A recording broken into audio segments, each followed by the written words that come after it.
Hey guys, and welcome back to my channel where we do talk all things true crime. If this is your first time here, hi, hello, and welcome. I'm TitaniumBuilt. Nice to meet you. And if you're a returning Titan, welcome on back for yet another upload. We just got off our live for this evening, and I wanted to hop on and do a short video just to recap something that we discovered at the end of the live.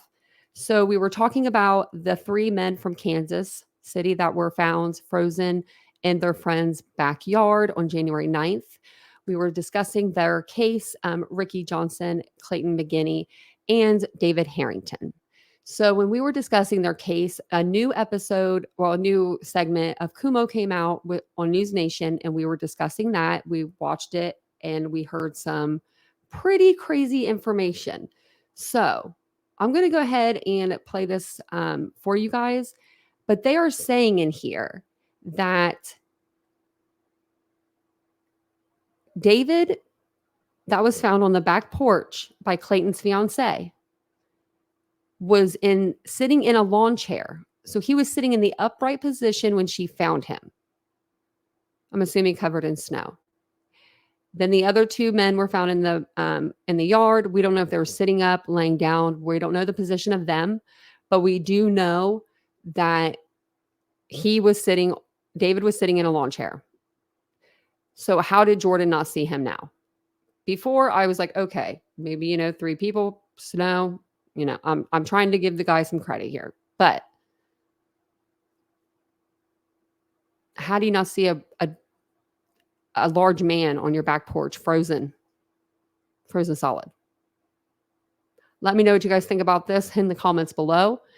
And I'll let you know it's about, I don't know, about halfway through or a little bit, more than halfway through. And this is actually, they're going to be talking with one of the brothers. It's actually Ricky Johnson's brother. So they're speaking with him, and he is the one that's going to drop this bomb on us. So let's go ahead and play this. You can't leave what happened in Kansas City alone. You can't have these families with these young guys had their whole lives in front of them, and there's just no answer. And the authorities aren't saying anything. I respect the authorities doing things the right way. But according to one of the guys involved here, his attorney, they don't expect foul play. Then why don't you give the families some answers? So these three men in Kansas City, you know the story. They were found frozen to death in their buddy's backyard in a way that we haven't heard before, by the way, which you're going to hear in a moment. But no gunshot, no stab wound, no ligature, meaning nobody had strangled them, apparently. Okay? So they send it out for an autopsy and toxicology. They say 8 weeks. 8 weeks. You can't bury, you can't mourn, you can't know. The families want answers. So we keep doing the story. And not to hype about it, because we can only know what is shown. All right? The family knows what these guys were about and what they were doing and who this friend was to them. Let's bring in the brother of Ricky Johnson, one of the deceased. We had his father on last week. Jonathan Price is his name, and he joins us now. Jonathan, I'm sorry for your loss. Thank you, Chris. So how's the family holding up with the unknown? It's the same every day, with the lack of answers, the inability to really truly mourn without any form of cause. It's just very difficult. I don't think I'll ever move on really I'll never move on, but especially not knowing what happened to my brother. And I'm not one of these people that tries to speculate and stuff like that, but I want ideas out there. I want to be involved more. My mother, Ricky's father, they want to be involved more, and we're just not getting answers from anybody, even the people that claim they're doing the investigation. So is it true that you guys have been trying to get the police to tell you what's happening and that they are not in communication with you? That's correct. Is there any reason, is there some protocol in Kansas City I'm not aware of where they're not allowed to interface with the families of victims of crimes? Because usually that's like the main interface. Yes, and you would think so, especially with something like this. And I'm not saying there was or was not a crime, but if you immediately suspect no foul play, then you should have a story. You should have something to tell the families.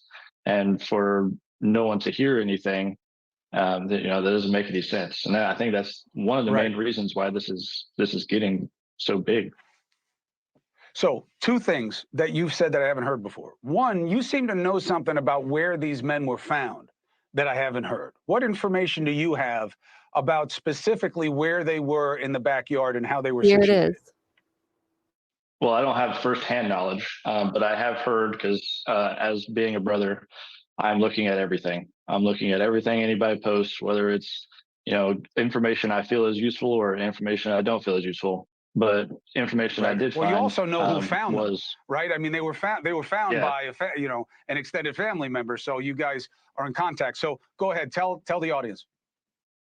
Yeah. So I believe David was found in a lawn chair on the back porch, rather than all three laying flat, which definitely paints a picture we did not have from the very beginning. And it definitely brings up some questions that you would have, especially with somebody that, I don't care who you are, where you live. If it's snowing outside, you're looking at how bad it's getting, especially if you have any type of responsibilities of leaving your house in any way, shape, or form. It doesn't matter if you work from home, you got to leave sometime.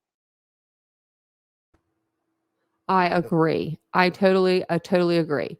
So let me know what you guys think. And I know I just pulled my hair up. You guys are probably like, her hair was down a minute ago.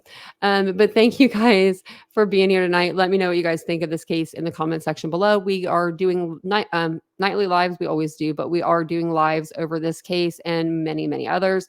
So make sure that you are subscribed to the channel. You like the video. Please like the video. That way it's sent out to the algorithm, We YouTubers, we blame it on the algorithm. But we really want you just to like the video. But no, please like the video. We do need it into the algorithm. And I will see you guys all on the next live or video. You never know with me.